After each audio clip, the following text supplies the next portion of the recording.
भारत सरकारने शेतकऱ्यांच्या विकासासाठी अनेक योजना राबवल्या आहेत. सरकार आश्वस्त आहे की शेतकऱ्यांनी पिकाच्या कापणीनंतर लगेचच वैज्ञानिक साठवणुकीत उत्पादन सुरक्षितपणे साठवावे आणि बाजारात योग्य किंमत मिळाल्यावरच त्याची विक्री करावी. WDRA नोंदणीकृत गोदामांमध्ये ठेवलेल्या उत्पादनांवर शेतकरी बँकेतून कर्ज घेऊ शकतात. भारत सरकारने डिजिटल गेटवे ई-किसान उपज निधी विकसित केला आहे. यामुळे शेतकऱ्याला पुन्हा पुन्हा बँकेत जावे लागणार नाही. शेतकरी जनसमर्थन पोर्टलवर नोंदणी करतील. गेटवेचे नियम इंजिन अर्जदाराची पात्रता तपासेल आणि विविध पर्याय सादर करेल.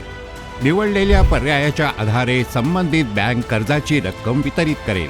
या डिजिटल गेटवेद्वारे त्यांना त्यांचे पीक योग्य किमतीला विकण्याचे स्वातंत्र्य मिळेल.